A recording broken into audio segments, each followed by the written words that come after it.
খাবো না। তো ওই খাদ্য ইমামও খায়, ওই খাদ্য সর্দারও খায়, ওই খাদ্য ক্যাশিয়ারও খায়, ওই খাদ্য সভাপতিও খায়, আরে যারা দায়িত্বশীল এমপি এমএলএ সবাই খায়। কেউ ধর্ম বুঝে না, কেউ মান্যতা দেয় না। এরা মনে করেছে জান্নাত বাপের সম্পত্তি, যখন খুশি হাল বাড়াবো, যখন খুশি চলে যাব, যখন খুশি রায় লাগাবো, যখন খুশি বাপের চলে যাব। তো জান্নাত কি আল্লাহর সম্পত্তি না বাপের সম্পত্তি? আল্লাহর নীতি ছাড়া তো জান্নাত যেতে পারবেন না। ও সর্দার সাহেব, কেন ওই যে এলাকাতে গেলেন, ওই বিবাহে কেন গেলেন? বলতে পারলেন না যেই বিবাহে গান বাজনা বাজে আমরা জাহান্নামে কাজ করতে আসিনি, ওই বিবাহে আমরা বিবাহ পড়াতে যাবো না। আরে আমরা তো যাবো না, যাবোই না, আমাদের ইমাম সাহেব পর্যন্ত ওই বিবাহে বিবাহ পড়াতে যাবেন ইনশাল্লাহ। এ বাক্য বলা উচিত। তো বলবে কে? যে লোকটা আজকে মাইকের সামনে এলান করবে তার বাড়ির বেটির বিবাহে তো গান বাজনা বেজেছে, এখন তো কেউ বলতে পারবে না। আর আপনারা যাকে সর্দার ক্যাশের সভাপতি এমএলএ এমপি ক্যাশের বানিয়ে রেখেছেন, ওই লোকটাও তো মদখোর গাঁজাখোর আর বিড়িখোর। তো ওই লোকটা কীভাবে হালাল হারাম বুঝবে? কথা মনে বুঝাতে পারলাম না, কথা বুঝতে পারছেন? যাকে দায়িত্ব দিয়েছেন ওই লোকটাও তো ওরকম, ও তো গান বাজনা ছাড়া ভালো লাগে না। ও বলে গান বাজনা না হলে বিবাহ মানাই। ওই মুসল্লিদের মতো কথা, যেই মুসল্লিরা বলে মেলা না হলে জালসা ভালো লাগে, হ্যাঁ তাই না? সে মেলা না হলে জালসা ভালো লাগে। তো ওদের কথা এদের কথাই এক কেন? এরাও দিন ধর্ম বোঝে না, ওরাও দিন ধর্ম বোঝে না। তাই তো আমার নবী বললেন একটা যুগ আসবে এমন সময় যারা দায়িত্ব নেতৃত্ব দিবে তারা হবে অশিক্ষিত বেহায়া নোংরা মানুষ। লা তাকুমু সাত হাত্তা ইয়াকুনা আসাদু নাসিবি দুনিয়া লুকাব না লুকাব। অতএব এই হাদিসটাকে আপনি বাংলা করলে এইভাবে বুঝতে পারবেন। আল্লাহ নবী বললেন এমন একটা যুগ আসবে কিয়ামত ততদিন পর্যন্ত হবে না যতদিন পর্যন্ত অধমী সন্তান অধম, অযোগ্যের ছেলে অযোগ্য, বেহায়ার ছেলে বেহায় যতদিন পর্যন্ত সমাজের নেতৃত্ব না দিচ্ছে, যতদিন পর্যন্ত সমাজের সর্দার ক্যাশের সভাপতি এমএলএ দায়িত্ব পালন না করছে, ততদিন পর্যন্ত কিয়ামত হবে না। একটু আপনি চোখ বুলিয়ে দেখেন, 1999 মানুষ অশিক্ষিত যারা দায়িত্ব পালন করছে, যারা দায়িত্বে নেতৃত্বে আছে, তারা যদি গান বাজনা ঠেকে দিতে পারে, সমাজের কোনো মানুষ আর গান বাজনার সাহস পাবে? পাবে গো? আমার মেয়ের বিবাহে গান বাজনা বাজছে, আমার বাড়ি পাকুর, এই পাকুরে আমার মেয়ের বিবাহে গান বাজনা বাজাচ্ছি। তো সর্দার ক্যাশিয়ার এসে বলছে আব্দুল করিম সাহেব, আপনার মেয়ের বিবাহে যদি আর 1 সেকেন্ড গান বাজনা বাজে, আমাদের সর্দার ক্যাশিয়ার ইমাম সাহেব কেউ বিবাহ পড়াতে আর আসবে না। তো আব্দুল করিমের বাপের ক্ষমতা আছে গান বাজনা বাজানোর? আর কেউ ক্ষমতা রাখে গান বাজনা বাজানোর? এই ক্ষমতা কেউ রাখে না। তো বলবে কিভাবে? কেউ দায়িত্ব বুঝে না, নেতৃত্ব বুঝে না। তাই তো একটা হাদিস পেশ করেছিলাম সহিহ মুসলিম মিসকাতের। আল্লাহ নবী বললেন কিয়ামতের মাঠে সকল মানুষকে, সকল দায়িত্বশীলকে দায়িত্ব সম্পর্কে জিজ্ঞাসা করা হবে।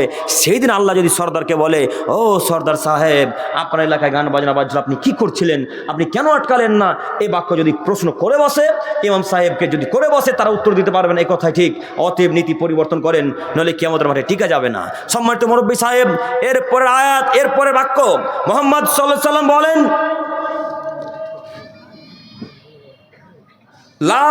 লা ইয়াদখুলুল জান্নাতা মুদমিনু খামর, যারা নেশার দ্রব্য খাই পান করে জান্নাতে যাবে না। এটা তো কমন বিষয় হলো, সবাই তো আমরা জানি না যে নেশার দ্রব্য পান করা ব্যক্তি জান্নাতে যাবে না।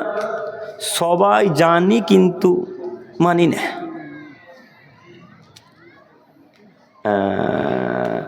এখন যদি আমার দাদুদের পকেট, ভাইদের পকেট চেক করা হয় তো এখনো বিড়ি আছে, নাই না?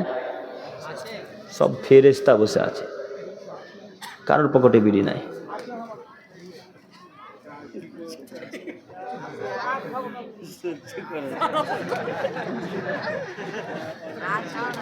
আল্লাহ কবুল করুক, সকলে বলি আমিন। আল্লাহ তুমি ওনাকে কবুল করো, সকলে বলি আমিন। সম্মানিত মুরব্বী সাহেব, আচ্ছা আমি কত আর বলি, কিভাবে যে বুঝাই, আপনারা কিভাবে বুঝলেন যে বিড়িটা হালাল? বলেন তো, আমিও খাবো কাল থেকে। কিভাবে বুঝলেন? মানে কি ভিত্তিতে বুঝলেন যে হালাল? যারা বিড়ি খান তাদেরকে বলছি, দাদু কিসের ভিত্তিতে বুঝলেন যে জর্দা পান হালাল? আমিও খাবো গো কাল থেকে। হ্যাঁ, ভালো লাগে তাই তো, এটা প্রমাণ হলো? এটা তো প্রমাণ হলো না। সম্মানিত দাদু, সম্মানিত মুরব্বী সাহেব, আপনাকে আমি অনুরোধ জানাচ্ছি, আজকে থেকে এই নোংরা জিনিসের মুখে লাথি মারতে পারবো না? পারবো ইনশাল্লাহ। আমি জাহান্নামে যাওয়ার কারণ দেখাচ্ছিলাম। আল্লাহ নবী বলছেন ইন্না আলাল্লাহি আহাদান, আল্লাহর ওয়াদা রয়েছে। কার ওয়াদা?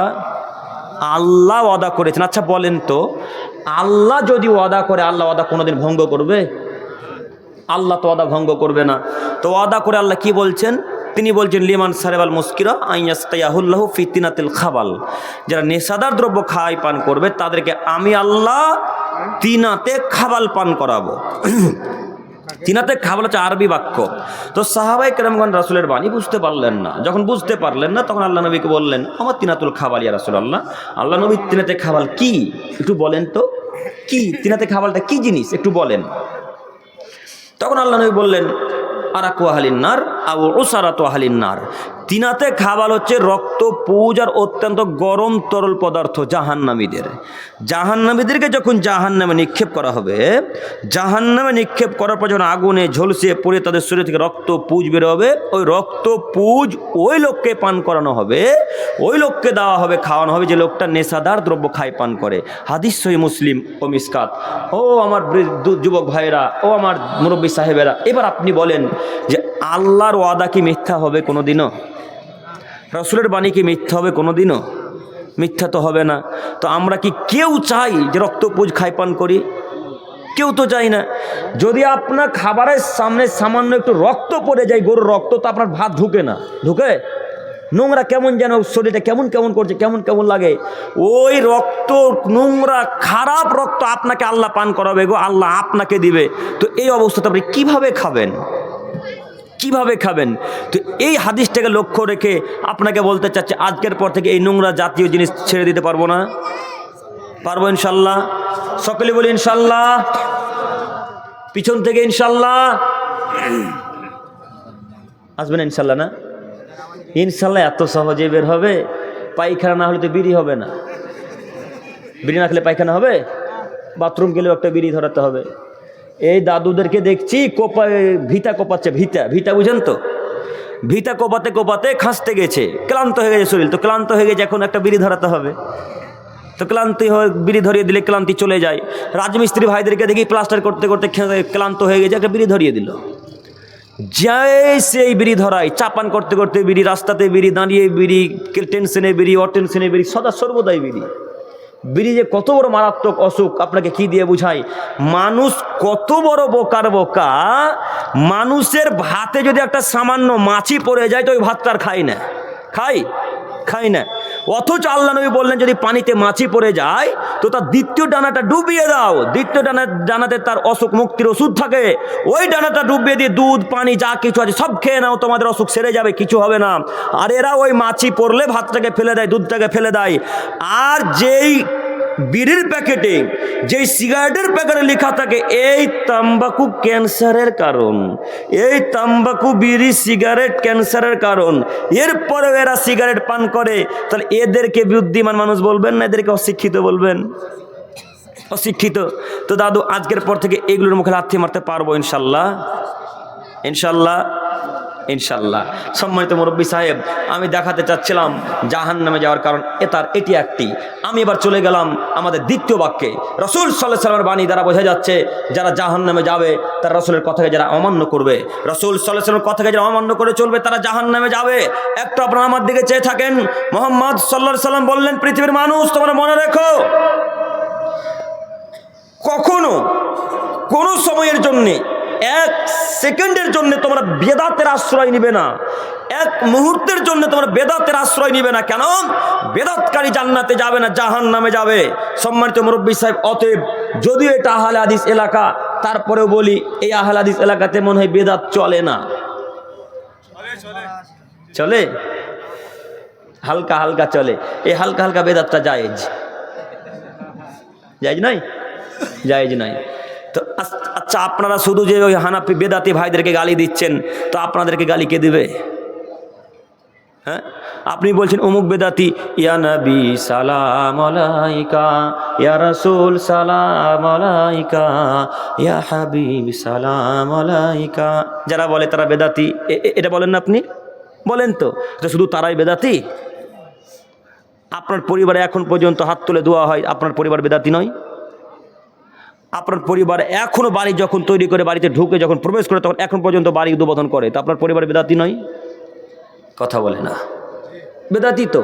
তো তাদেরকে গালি দেন, এখন আপনাকে কে গালি দেবে? আপনি সালাফি আকীদার অনুসরণ করেন, আপনি আহলে হাদিস খুব বুক ফুলিয়ে ক্ষমতা দেখিয়ে বলেন, আবার আপনার হাত দেখতে যদি দেখা যায় তো হাতের এই ডান হাতে কালো ধাগা বাঁধা আছে, তো আপনি মুশরিক নন? আপনি তো আল্লাহকে বিশ্বাস করেন, আপনি কালো ধাগাকে বিশ্বাস করেন। আর আপনার হুজুরও তেমন, হুজুর বলেছে কালো ধাগা বাঁধো, কবজির ব্যথা ভালো হয়ে যাবে। তো কবজির ব্যথা ভালো করার মালিক আল্লাহ না তাবি ওই কালো ধাগাটা? আল্লাহ। তো আপনি হুজুরের কথা মান্যতা দিলেন কেন? আমি বলতে চাচ্ছিলাম মুহাম্মদ সাল্লাল্লাহু আলাইহি সাল্লামের পদ্ধতি যদি ত্যাগ করেন তো জাহান্নাম যেতে হবে, এ কথাই চূড়ান্ত। একটু আপনারা আমার দিকে লক্ষ্য করেন, মুহাম্মদ সাল্লাল্লাহু আলাইহি সাল্লামের বাণী। সম্মানিত মুরব্বী সাহেব, আলী রাদিয়াল্লাহু তাআলা আনহু বলেন, রাসূল সাল্লাল্লাহু আলাইহি সাল্লাম আমাকে যা বলেছেন আমি প্রত্যেকটা কথাকে ওই খাতাতে লিপিবদ্ধ করে রেখেছি, লিখে। আমার কতক্ষণ টাইম শেখ? আচ্ছা আচ্ছা, ঠিক, আমাকে একটু ইশারা করে দেবেন ইনশাআল্লাহ। আলী রাদিয়াল্লাহু তাআলা আনহু বলেন, রাসূল সাল্লাল্লাহু আলাইহি সাল্লাম যা বলেছেন আমি প্রত্যেকটা কথাকে আমি এই খাতাতে লিপিবদ্ধ করে রেখেছি। আল্লাহ নবী বলেছেন, মদিনা হতে না আয়ের হতে সাওর পর্যন্ত এই মধ্যবর্তী স্থানে যদি কোনো মানুষ বেদাত চালু করে বা বেদাত পালন করে, তাহলে আল্লাহর ফেরেশতারা তার প্রতি অভিশাপ করে। পৃথিবীতে যত মানুষ আছে সমস্ত মানুষ তার প্রতি অভিশাপ করে, তার প্রতি ঘৃণা দোয়া করে। তারা বলে, আল্লাহ অমুক ব্যক্তিকে তুমি দয়া করে ধ্বংস করে দাও, অমুক ব্যক্তিকে দয়া করে তুমি ধ্বংস করে দাও, আল্লাহ একে তুমি সাহায্য সহযোগিতা করো না। ওই লোকের প্রতি আল্লাহর ফেরেশতারা বদদুয়া করে, ওই লোকের প্রতি সারা পৃথিবীর মানুষ বদদুয়া করে যে লোকটা বেদাতিকে আশ্রয় দিল, বেদাতিকে সম্মান করলো, বেদাতিকে ভালোবাসলো। ও যুবক ভাই, এবার আপনাকে বলি, আপনার অনেক বেদাতি বন্ধু আছে, এখন কি হবে? এখন কি করা যায়? আচ্ছা আব্দুল করিম সাহেব, তাহলে কি বেদাতি বন্ধুদেরকে ছেড়ে দেব? না, থাকেন, বেদাতি বন্ধুদেরকে নিয়ে ঘুরেন, আস্তে আস্তে দাওয়াত দেন। দাওয়াত দিতে পারবেন ইনশাল্লাহ? দাওয়াত দিলে এক পর্যায়ে গালি খেতে হয় বেদাতিদের কাছ থেকে। তখন তারা আমাদেরকে বলে ইহুদিদের দালাল, তখন তারা বলে খ্রিস্টানদের দালাল, পেট্রো ডলার, এরা ইহুদিদের দালাল, ডলার খায়, পেট্রো ডলার খায়, কত কথা শুনতে হয় তাদের মুখ থেকে। তো আমরা বলি, যা যাবতীয় তারা বলছে বলুক, একদিন না একদিন আল্লাহ ইনশাল্লাহ হেদায়েত দিবে, এটা আমরা আশাবাদী। কত লোক আমাদেরকে গালি দিল, আবার ভুল স্বীকার করে ক্ষমা চাইলো, কত লোক গালি দিল তারপর ভুল স্বীকার করে আবার হালা দিয়েছিল। অতএব আপনি আপনার বন্ধুদেরকে দাওয়াত দেন, যত গালি খাবেন খান, কোনো পরোয়া করবেন না। কেন? দাওয়াতের ফিল্ড মানে গালি খাওয়া, দাওয়াতের ফিল্ডে একটা গালি খাওয়া। আপনি আজকে এখানে বক্তব্য দিয়ে চলে যাবেন, হাজার হাজার মানুষ আপনাকে গালি দেবে, আপনার পরনিন্দা করবে, তাই না শেখ? কত মানুষ আপনাকে খারাপ চোখে দেখবে। আপনি যখন হক কথা বলা শুরু করবেন, তখন সর্বপ্রথম যারা আপনার বিরোধিতা করবে তারা আপনার বাপ। যখন আপনি হক কথা বলেন, তখন সর্বপ্রথম যে বিরোধিতা করবে সে আপনার মা। যখন আপনি হক কথা বলেন, তখন যারা সর্বপ্রথমে বিরোধিতা করবে তারা আপনার আত্মীয় স্বজন। তারপরে এইভাবে যেতে যেতে যেতে যেতে সর্দার সভাপতি কেস ছেড়ে চলে যাবে, মুখ খেতে চলে যাবে, এরাই বিরোধিতা করবে। কেন? হক কথা জাতি মেনে নিতে পারে না, হক কথা সবাই মেনে নিতে পারে না। হক বলা যেমন কঠিন, হক মানাটাও ঠিক তেমনই কঠিন। অতএব আপনাকে আমি অনুরোধ করতে চাচ্ছি, হে আমার প্রিয় দিনী ভাই, হক কথা বলার চেষ্টা করুন। যত বিপদ আসবে আসুক না কেন। এক পর্যায়ে লোকমান হাকিম তার ছেলেকে বলছে, লোকমান হাকিম এক পর্যায়ে তার ছেলেকে বলছে, ইয়া বুনাইয়া, হে আমার আদরের ছেলে, আকিমিস সালাহ, সালাত আদায় করো, ওয়া'মুর বিল মারুফ, সৎ কাজের আদেশ করো, অনহানিল মুনকার, মন্দ কাজে বাধা প্রদান করো, অসবির আলা মা আসাবাক।